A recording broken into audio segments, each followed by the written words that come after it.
6:12 a.m.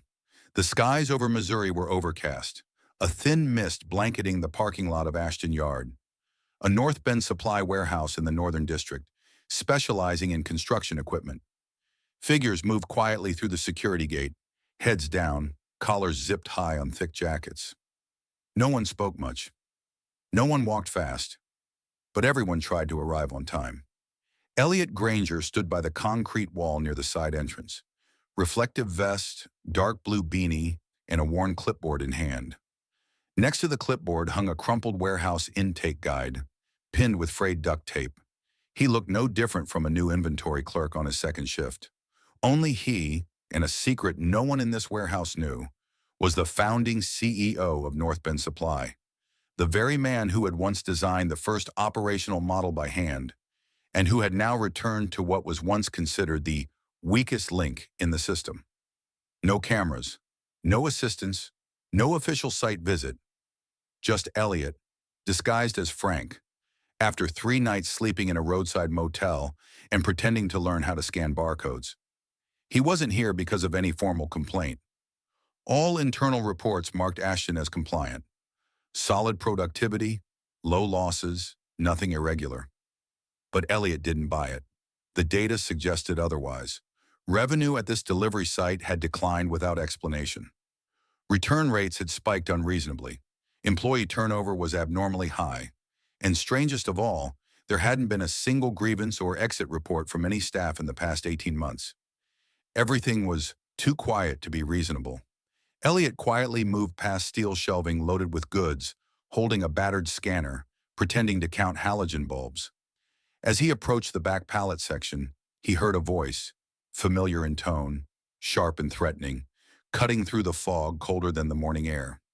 He stopped and ducked behind a stack of plastic crates. "What do you mean calling in sick without notifying me directly?" A man's voice barked, furious. I texted Ms. Lena. I had a high fever. I couldn't get up." A young, trembling voice responded. Elliot tilted his head. The boy was about 19, scrawny, pale-faced, his legs trembling. He avoided eye contact with the tall, imposing man in front of him.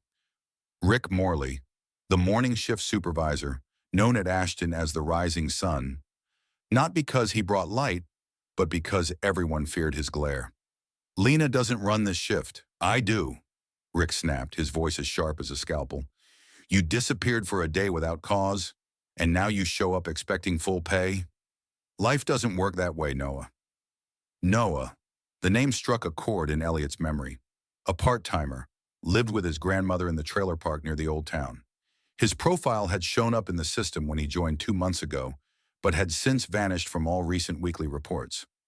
Rick stepped closer, lowering his voice but not his rage. "If you want to keep this job, you show up on time, even if you're coughing blood. Understood?" I really was sick. I'm sorry," Rick growled. "Next time you take a day off, I better see you in a hospital bed, with paperwork, with a signature. Otherwise, don't bother coming back. Now get to work." Noah hung his head and slinked away, hand brushing the wall like he was about to collapse. Elliot clenched the clipboard. His knuckles turned white. He waited until Rick walked off, then approached Noah, trying to keep his tone casual. "You all right?" Noah looked up, startled. Yeah, just a little dizzy." "You look like you're about to pass out," Elliot said, half joking. "Why didn't you take another day off?" Noah let out a dry chuckle, devoid of any joy. "Maybe I should have crawled in today. Would have made him happier." Elliot knelt beside him, voice low. "Does he always treat people like that?" Noah hesitated. "It's not just me. He hates older workers, or anyone who makes a mistake. The louder they are, the more he hates them." Elliot nodded slightly. "Anyone here you trust?" Noah glanced around, then whispered, "Ms. Lena. She brought me soup yesterday. Told me I should rest another day, but I couldn't. I'm afraid to lose the job." Elliot nodded again. He didn't say more. But in his mind, a new map was forming. Not a map of the warehouse, but of people. Points of darkness and faint flickers of light still glowing beneath. 10 minutes later, Elliot passed the break area, an improvised corner walled off with MDF boards, holding a vending machine and two plastic tables. Lena Morales was wiping one of the tables, hair tied back, her eyes tired but focused. "Hi, are you Lena?" Elliot asked, playing the role of the new guy. She looked up, offering a weary smile. "Yeah, you're Frank, right? The new one this week." "Yes, I learned quickly. Hope I'm not causing trouble." Lena smiled faintly. "You're doing fine. Seem like a hard worker." Elliot hesitated, then asked softly, "Can I ask, is Rick always that intense?" Lena paused. The smile vanished. She answered slowly, "He is considered effective. At least that's what the regional manager says." Elliot looked at her directly. "But that's not what I asked." She looked at him, uncertain, then sighed. "He pushes people. Doesn't support, no patience. A lot of folks have quit because of him. But me, I need this job." Elliot simply said, "I understand." That night, Elliot lay awake in his motel room. Images of a trembling Noah, a quiet Lena, and a shouting Rick replayed in his head. And of himself, detached from reality, away from this gritty world for far too long. He looked at the training program chart spread across the bed. The last printed line read, "Expected outcomes, measurable through efficiency reports." Elliot picked up a pen, crossed out the line, and handwrote beneath it, "What about decency?" He turned off the lights. But that night in the Ashton warehouse, something had lit up. Not a bulb, but awareness. Elliot chose the night shift the following evening. Not because he needed to learn anything more about how to inventory pallets, but because Noah was working that shift too. The boy walked into the warehouse at 5:03 p.m., shoulders still hunched, hands stuffed into the pockets of a faded hoodie, as if trying to make himself smaller. But his eyes were bright, the kind of gaze seen in someone who spent so long taking care of others, they've forgotten how to care for themselves. Elliot pretended to be checking a freight list near the inbound zone. As Noah passed by, he called out casually, "Hey Noah, wait a sec. Do you know how to scan codes in the cart zone?" Noah paused, looking at Elliot as if unsure whether to respond. "I'm a bit lost with the stacked code columns," Elliot said with a slight smile. "Mind giving me a hand?" Noah nodded, walked over, and began working the old scanner. The two worked in silence for about 10 minutes before Elliot spoke, his voice low enough that no one else could hear. "You didn't look okay yesterday." "I'm better now," Noah replied quickly. Elliot said nothing more, just nodded, waiting for Noah to say what he needed to say. And he did. "I wasn't trying to bother anyone," Noah said softly, eyes still on the checklist. "But my grandma's got bad arthritis. I haven't been able to afford her meds for months. I'm trying to make up the hours before insurance kicks in." Elliot didn't ask further. He just let the silence sit there, like a quiet friend who doesn't speak, only stays close. Noah sighed. "I don't even know how Lena found my address. She brought a bowl of soup and 2 packs of meds. Told me not to worry about my shifts, but I couldn't take another day off." "Why didn't you call Rick directly?" Elliot asked. "I did. Once. His phone was off. I left a message. Next day he said I was just making excuses to be lazy." Elliot bit his lip. "Does Lena usually do that for staff?" Noah shook his head. She's kind, but she's scared too. He once yelled at her in front of everyone for switching shifts without direct permission, so now she only helps when no one's watching." Elliot felt something peel away inside him, some old layer of business reasoning, KPIs, and balance sheets. And underneath it, something he used to have was exposed again, belief in basic decency. After break, Elliot headed to the rest area for a drink. On the wall hung a regional bulletin board listing monthly outstanding employees, with black and white portraits beside evaluation criteria. Rick had been named Efficiency Champion 3 months in a row. No Lena, no Noah, no Dennis. No one who had been there more than 5 years. He snapped a photo of the board with his phone, then quickly typed an email in the internal app to his former assistant, now the regional director of training. "Have you ever heard of Lena Morales, logistics at Ashton Yard?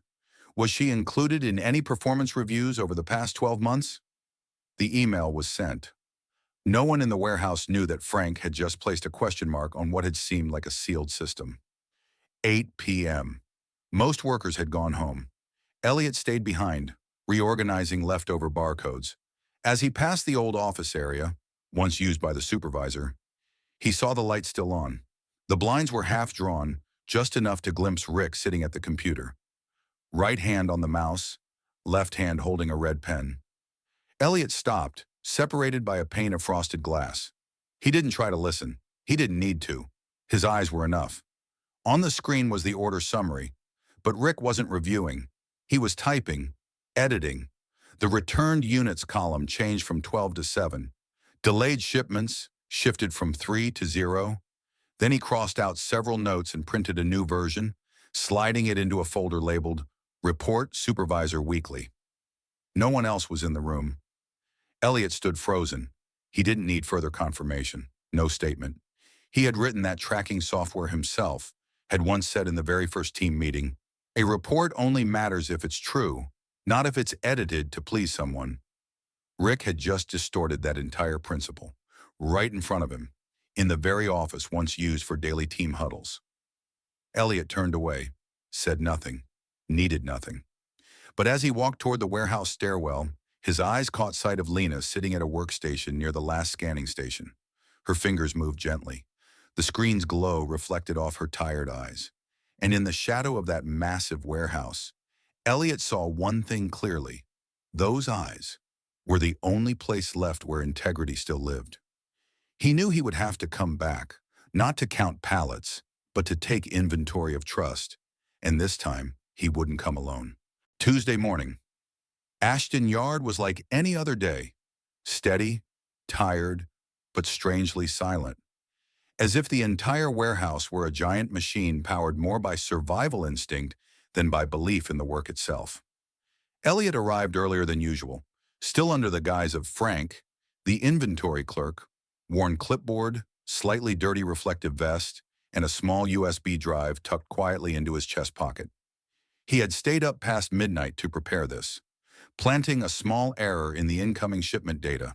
A batch of welding tools labeled 407X mistakenly logged as 407Z in the inbound inventory system. The difference was a single letter, but enough to trigger a chain error if left uncorrected. And he knew the only person meticulous enough to spot that mistake was Lena. And he also knew the first person to lose his mind when someone edited his data would be Rick. 8:37 a.m. While the others were still warming up the scanning machines, Lena passed the internal printer and froze. Her eyes stopped at the line, 407Z, heat tongs, quantity 48, Doc C. She frowned. That morning's shipment was 407X, not Z. She remembered clearly because she was the one who checked the pallet label the night before. She quickly logged into the intake system and corrected the code from Z to X, adding a note. Correction, physical label check. Less than 90 seconds later, rapid footsteps echoed from the office area. Rick Morley. Lena! The entire packing zone fell silent. Dennis, stacking boxes in the far left corner, froze. Noah turned to look. Elliot, still pretending to inventory nearby, didn't blink. Rick marched over, printout in hand, his voice twisted like a bent blade. What the hell do you think you're doing? Lena stood tall, though her face had gone pale. There was a mislabeling on the printout. I rechecked the pallet. It was 407X, not 407Z. I corrected it before the stock was logged. Rick waved the printout like a flag of accusation. This is a system report I approved. No one, and I repeat, no one, touches my data without my permission. Especially not you. Lena didn't back down, but her eyes shimmered. I just fixed an error. If we kept it, the outgoing order would be wrong. Rick stepped closer. You want to see what happens if you edit my numbers again? One more step like that, and you're out of here. Got it? No one spoke. Even the sound of the pallet machines had stopped. Lena stood her ground, her hands gripping the edge of the table so tightly her knuckles turned white. Elliot watched the scene with a knot in his chest. He had once trained the very first shift leaders, had told them, accuracy is worth less than courage, because if no one dares to fix mistakes, this company will die from errors protected by silence. And now in front of him stood a woman who had found the courage to fix a mistake, only to be threatened for doing what was right. Rick didn't wait for a reply. He turned away, folding the printout in his hand like a weapon of triumph. A few workers lowered their heads. A few exchanged glances. But no one spoke up, except Dennis. He turned to Elliot and whispered, "She always does the right thing. But doing the right thing around here is like digging your own grave." Elliot didn't reply. He just nodded. But in his mind, something had broken. And when something breaks, it cannot be mended without being rebuilt from the ground up. That afternoon, Elliot sat by the wall outside the break area, holding a paper cup of lukewarm coffee. Lena walked over, sat down beside him, and said nothing. Elliot broke the silence. "If today were your last day here, what would you do differently?" Lena gave a faint laugh. "I'd print every report I ever quietly fixed. I'd pin them on the bulletin board. Then I'd tell Rick he'll never be able to control the truth." Elliot looked at her. "Why don't you?" "Because I still have rent to pay." He nodded, not pressing further. But after a few moments, Lena continued, "You know, I used to think freedom was being able to show up late and not get yelled at. But the longer I've worked here, the more I realize real freedom is being able to correct a wrong number without being afraid of losing your job." Elliot turned to her, as if he just heard a truth that had never made it into any leadership handbook. "What you just said, that's exactly right," he replied, voice low. "And I think it's time to build that kind of freedom." By the end of the day, Rick passed by Elliot without a word. But Elliot didn't care. In his pocket was a full copy of every data alteration Rick had made the week prior, extracted from the system using old access credentials he still retained. Another piece of the puzzle had fallen into place. And this time, Elliot wasn't just evaluating who made mistakes. He was watching to see who had the courage to fix them. And Lena had just become the first to stand on the side of what's right, even if it might cost her everything. But Elliot wasn't going to let that happen. 6:08 p.m., Ashton Yard officially entered false death mode. The evening shift was over, machines shut down, lights in the main zone dimmed to half, leaving only a few flickering fluorescents, casting pale glows across the narrow paths between pallet racks over 2 meters tall. Over in the office wing, the blinds were fully drawn. Doors closed. No footsteps, no beeps. Elliot stood behind the unloading zone, pretending to check the last lot code before clocking out. But in truth, he was waiting for the one person he was sure wouldn't leave like everyone else. And as expected, Rick Morley had not gone home. No one questioned it. Everyone was used to it. Rick always stayed behind to check logistics, always maintained reports, always monitored a few small things. But Elliot didn't believe in that kind of monitoring from someone who had falsified data and threatened subordinates for correcting errors. 6:22. Rick emerged from the office door, holding a clipboard. Not a summary report, but an old-school inventory sheet, the kind used to cross-check physical goods with system entries. He scanned the area. No one in sight. Elliot crouched behind a stack of plastic pallets a few feet away, pretending to tie his shoe. Rick walked toward Zone D, the area with outgoing shipments scheduled for the next morning. He began scanning the boxes labeled ready, but instead of checking, he started removing labels. A few boxes were dragged beside the left-hand shelf, out of range from fixed cameras. He knelt down and used a pen to write new codes on each box. Elliot held his breath. This wasn't inventorying. This was manipulating positions, swapping batches, turning ready-to-ship containers into extra boxes, items not yet logged in the system, and if the system didn't see them, it wouldn't know they were missing. 6:36.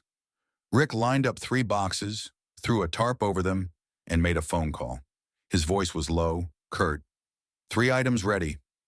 Be here at 6:15 sharp tomorrow. Not late. Then he hung up. No contact name, no notes. Elliot exhaled through his nose. That was enough. Not enough for a full audit request, but enough for him to know. Rick wasn't just manipulating the internal workflow.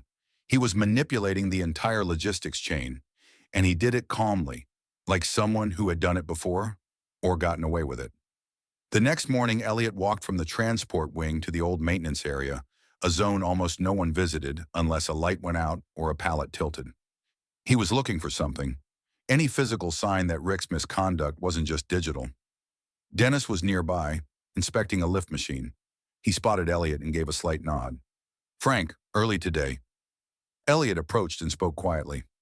"Does Rick often stay after 6?" Dennis furrowed his brow, then sighed. "Every week. Always says he's checking outbound loads, but won't let anyone go with him. No one touches the boxes he marks. No one questions it? You ask, you disappear. We've only got 2 choices left. Stay silent and do our part, or quit." Elliot nodded, saying no more. But just then, his eyes swept past a corner behind the air duct system. There, nestled between a tangle of coiled cables, was an old gray cabinet, one that had been there since before the electronic tracking systems were put in place. Except, the lock was new, very new, a recent model, key-coded, from just a few years ago, while the hinges were still rusted. Elliot walked over. No one noticed. He crouched, ran his fingers over the lock.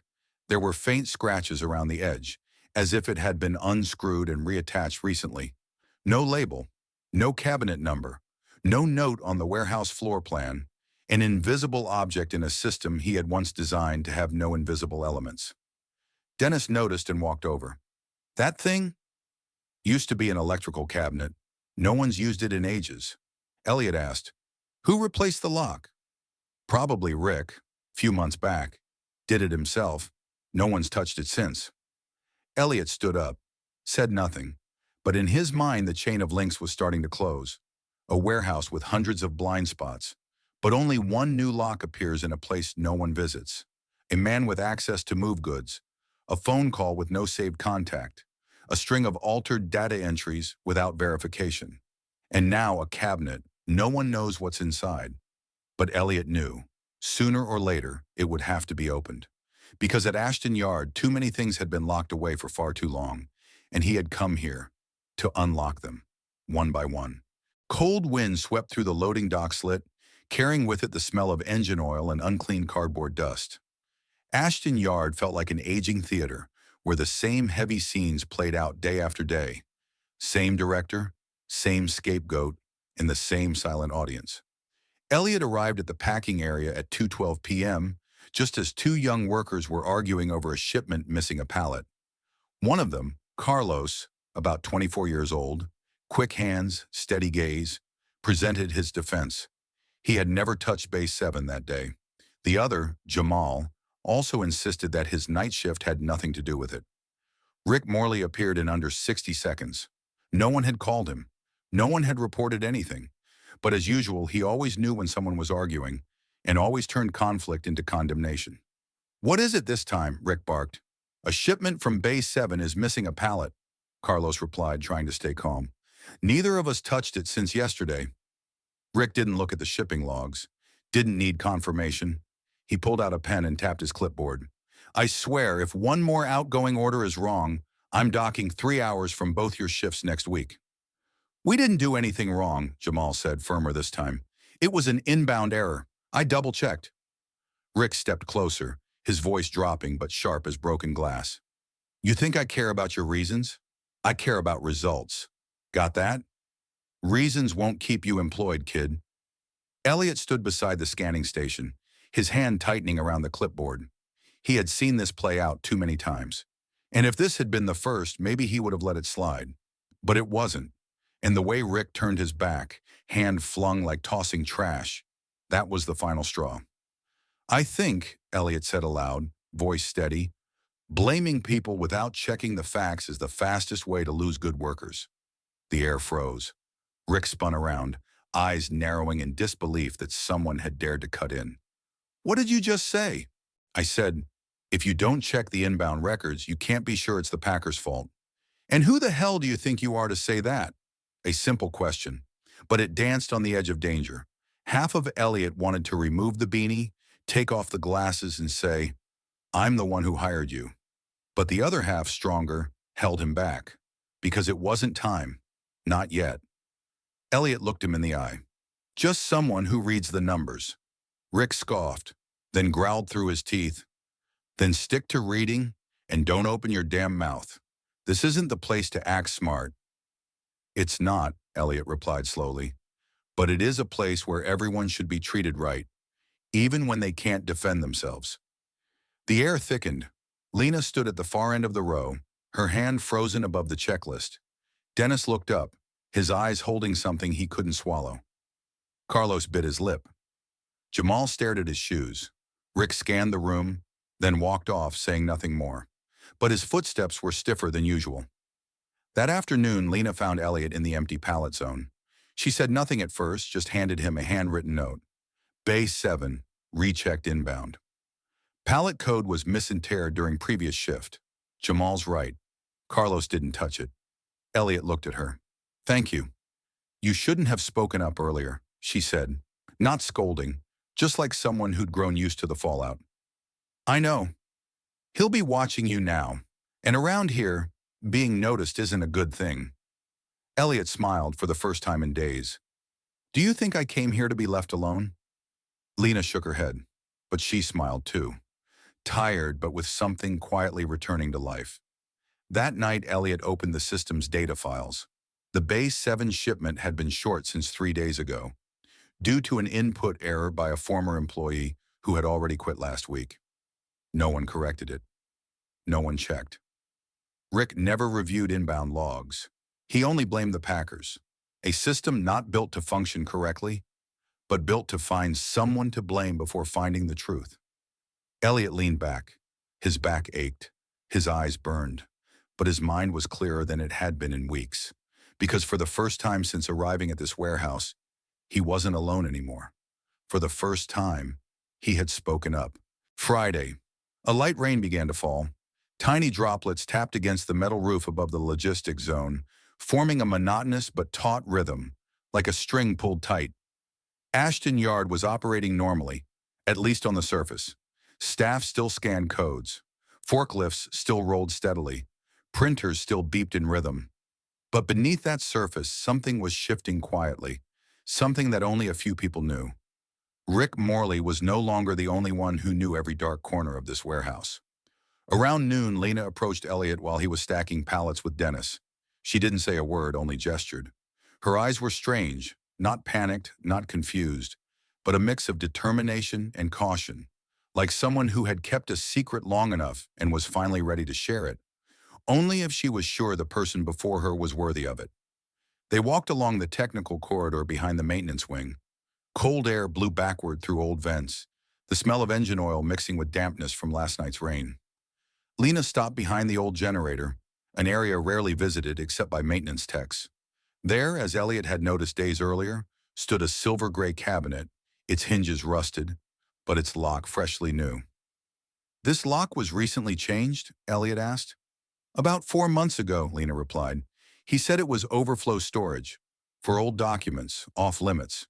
But every time I stayed late, I'd hear clicks around here. Once I pretended I forgot my badge and came back. Saw him locking this and hiding the key under the circuit box. She knelt down and flipped open the technical panel. A small, single key lay still beneath a thin layer of dust. Elliot inhaled deeply. Something inside him trembled, not from fear, but from knowing that once this lock opened, nothing would be the same again. Lena unlocked it. The door creaked open. Inside were 3 clipboards, a half-filled logbook, and a stack of documents clipped inside foggy plastic folders. No labels, no index. Elliot knelt and began examining each one. Incoming shipment slips with identical formats but mismatched codes. Some showed quantities doubled, but had no corresponding outbound slips. Some return forms marked processed, but no feedback from the receiving warehouse. None of it was entered into the system. Lena whispered, I remember seeing one of these codes, 778L, show up twice on the print list, but only one pallet arrived. I thought I was just misremembering. No, Elliot replied, his voice hoarse. You weren't. These are fabricated slips. She clenched her fists. I think he logged overages, then recorded them as returns. But the goods never actually left the warehouse. As long as an outside truck shows up, it can be moved. Elliot didn't respond immediately. In his mind, the logic chain was complete. A tightly run, silent embezzlement system, disguised beneath the thing Rick excelled at, fear and silence. He pulled out his phone and dialed the regional line. North Bend's Audit Division. This is Granger. Initiate an emergency audit at Ashton. Priority code 4. He paused. I want full verification of all outbound shipments from the last 90 days. Cross-check return slips and edit logs. Everything signed by Rick Morley. You're saying there's fraud? The voice on the other end grew serious. No, Elliot replied, his tone like steel. I'm saying we have logistics embezzlement. Lena looked at him. She had never heard that voice from the man named Frank. Nothing about him now resembled a new hire. It was the voice of someone who had built this entire system from its first brick. A man about to bring down part of it, to save the rest. That night, Elliot didn't leave the warehouse immediately. He walked up the stairs to Rick's office. The door was locked. The nameplate Rick Morley, supervisor, was still stuck on, corners peeling. He looked at the schedule board hanging on the wall, a simple whiteboard listing employee names and shift times. But the first name was always R. Morley, bold, written larger than the others. That name had always served as a silent warning. This is my territory. Elliot pulled a marker from his pocket. Beneath Morley, he added a small line. Audited, pending review. No one noticed, but from that moment on, the name at the top of the board was no longer untouchable, and the cabinet, that seemingly harmless cabinet, had just opened the door to an investigation that no one would be able to stop. Saturday. The sky was overcast, but inside Ashton Yard, the air was heavier still. The atmosphere wasn't just tired or cold. It was the sound of nerves stretched too tight, a kind of silence that everyone had grown used to, but no one had ever truly accepted. The morning shift started early due to a rush order that had to be packed before 9 a.m. The team was gathering pallets along the designated route when a sharp, jarring voice rang out from the packing zone. Don't think I didn't see that. You mislabeled a code again yesterday, for the second time. Rick Morley, on time, in character. The one being yelled at was a young woman, around 22, named Eliza. She stood at the end of the inspection line, hands trembling, eyes red. No one stepped in. No one said a word. No one made eye contact. From the inbound section, Lena heard it. She looked up, took one step forward, then stopped. Her grip on the clipboard tightened until the paper crinkled. Her legs wanted to move, but the memory of last week's threat was still fresh. Touch the data again, and you're out. Rick moved closer to Eliza. I don't care if you're new. Make mistakes, and I dock your hours. Talk back, and you're gone. Want to test it? The girl couldn't respond. She just shook her head. Get out of the packing zone, Rick ordered. I'll sign the termination slip myself if I have to. No one moved, except one person. Elliot stepped out from behind a row of pallets, his voice calm but loud enough for all to hear. I said she's not going anywhere. Rick turned as if someone had just slapped him. What did you just say? Elliot walked straight into the center of the warehouse. The ceiling lights cast down on his face, still wearing a knit cap and glasses, but suddenly sharp, as if a mask had just fallen off mid-play. Rick squinted. And who the hell do you think you are, interfering with internal coordination?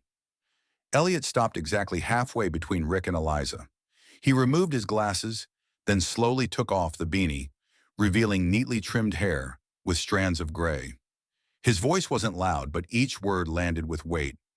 Elliot Granger, CEO and founder of North Bend Supply.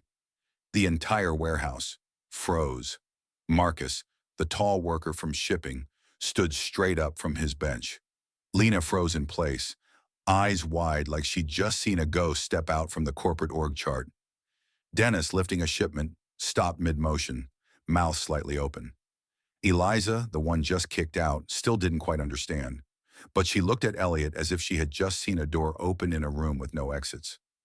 Rick stood frozen, then growled, clawing for control. You can't just show up and start giving orders like some TV drama. No? Elliot tilted his head. Then let me be clear. No one is getting fired today. No hour deductions, no shift cuts, no administrative leave for internal review. He turned to Eliza. You're staying. Full shift, full pay. Then turned back to Rick. You and I need to talk. In the office. Now. Rick didn't move.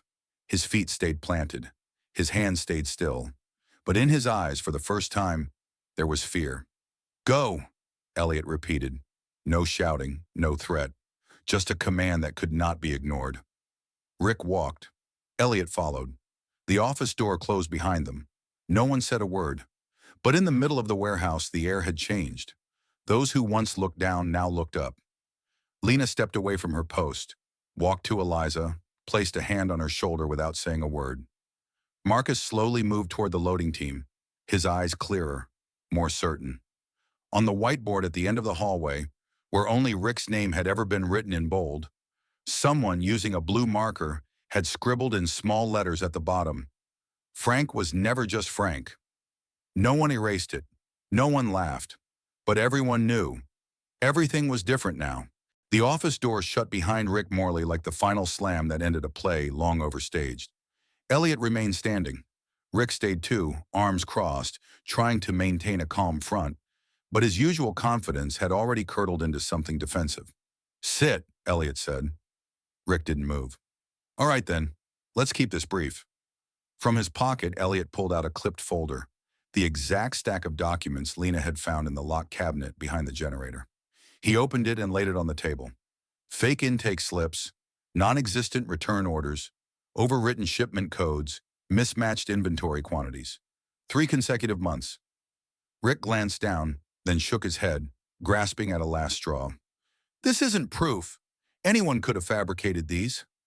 Elliot looked up, his voice sharp as cold metal. No one else had access to manual override slips. Every signature on these belongs to you. Rick swallowed. His shoulders dipped just slightly, but he still tried one last line. I kept this warehouse running. I pushed people because I needed results. You wanted numbers. I gave you numbers. You gave me false numbers, Elliot replied. And that made real people, like Lena, like Dennis, like Noah, pay the price. He paused.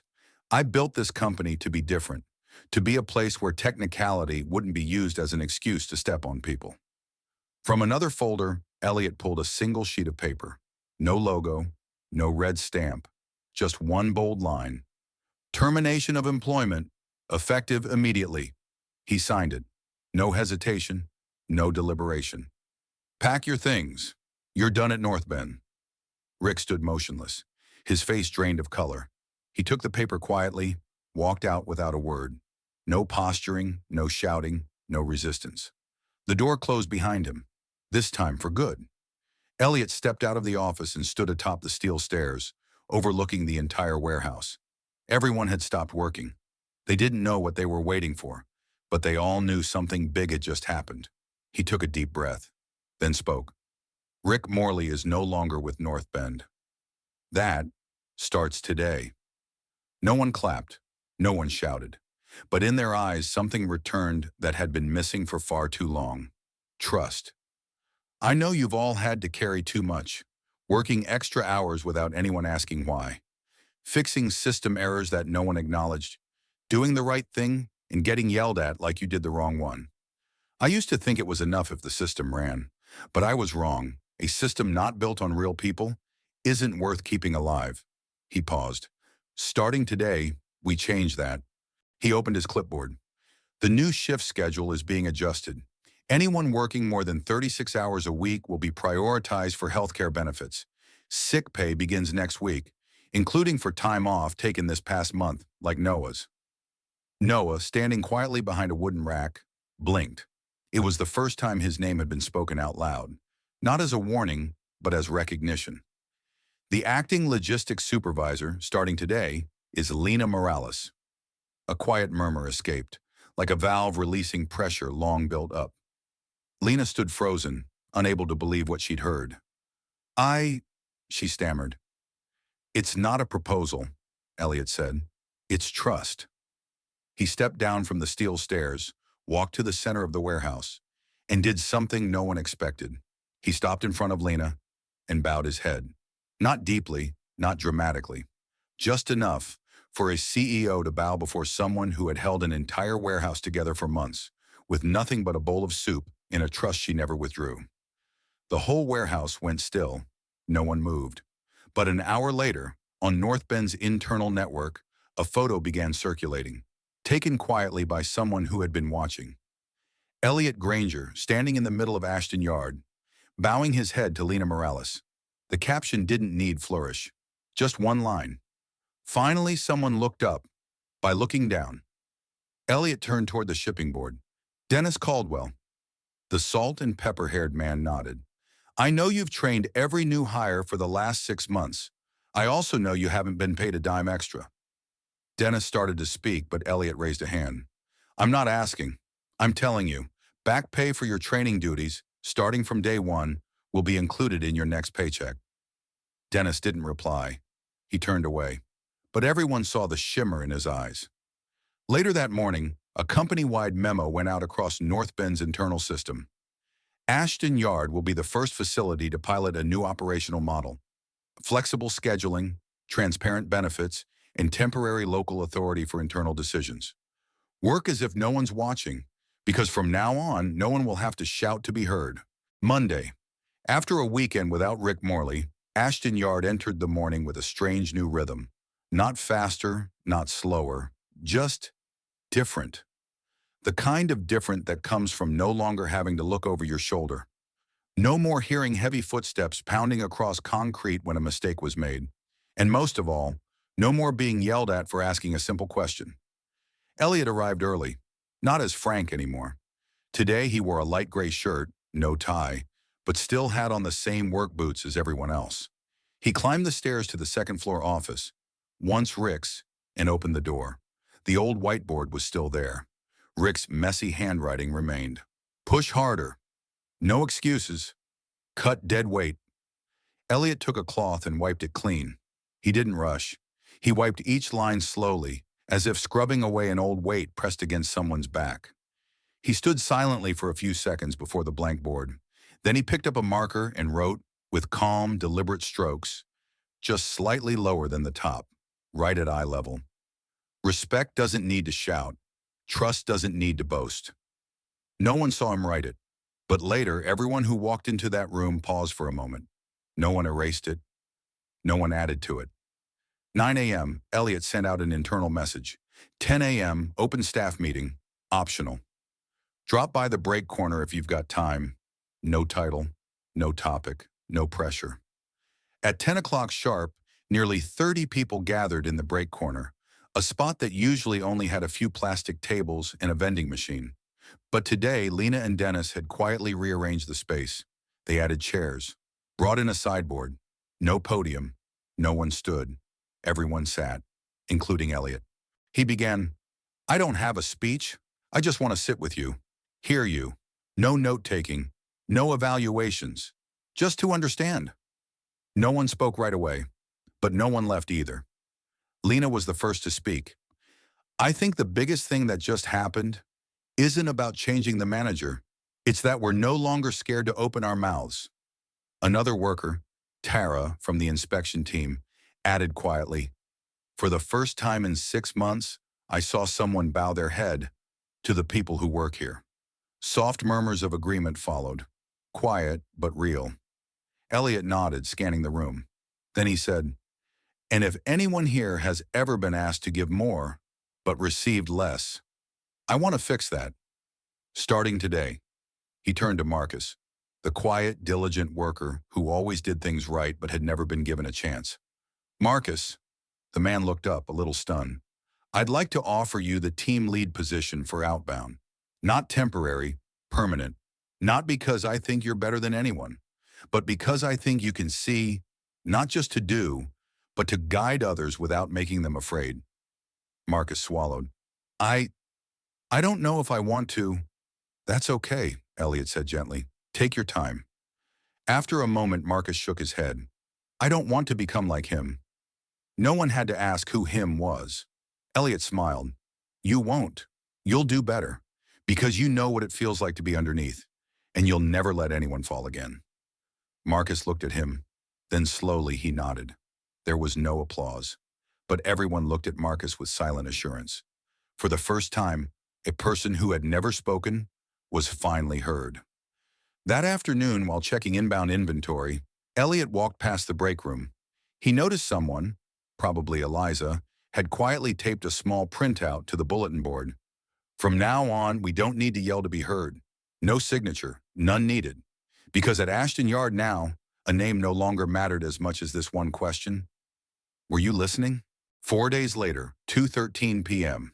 A compliance officer from the Midwest Division arrived at Ashton Yard carrying 2 boxes of files and a printed report with a USB drive attached. She wore no special badge, no formal blazer, just a North Bend jacket and spreadsheets densely marked with red ink.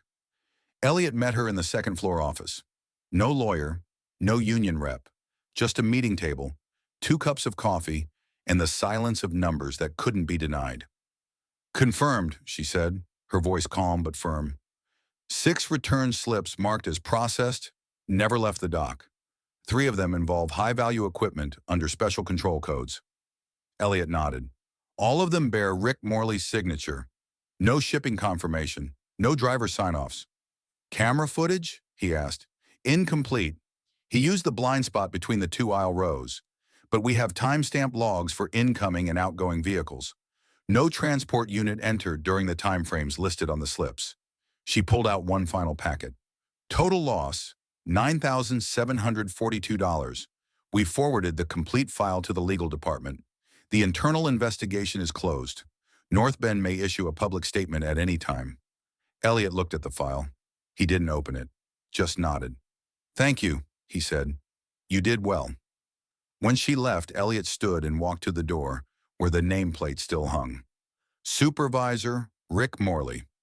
He removed the 2 nails, took down the plastic sign, walked downstairs, past the maintenance zone, and tossed it into the technical waste bin beside a pile of discarded materials. No announcements, no internal memo, no ceremony. The old nameplate lay among rusted screws, frayed wires, and a broken table leg, exactly where it belonged. That afternoon, the warehouse welcomed a new hire, a young woman with curly hair, still slightly clumsy with the barcode scanner. Her name was Kelsey Caldwell, Dennis's granddaughter, starting her summer job after graduating high school. Lena was her trainer.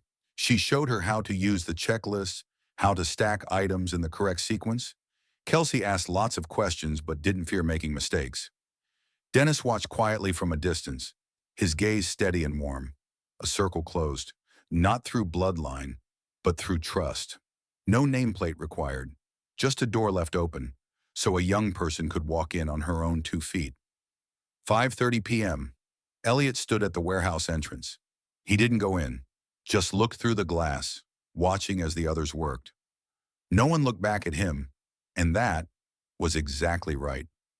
Lena was managing the shipping schedule. Marcus was explaining pallet stacking to a new hire. Dennis and Kelsey walked side by side toward the logistics zone. Noah was noting down the weekly inspection rota. Eliza smiled for the first time in days. No one paused to greet the boss. No one needed to. Elliot turned and walked away. A soft step, a quiet pace. No phone, no entourage. Just his footsteps and the early summer wind blowing through the trees by the freight yard. But just behind him, next to the break room bulletin board, someone had posted a simple white sheet, handwritten in black ink. "We used to have someone standing above us. Now we stand beside each other. No name attached, no frame. And strangely, no one took it down. Not a single person.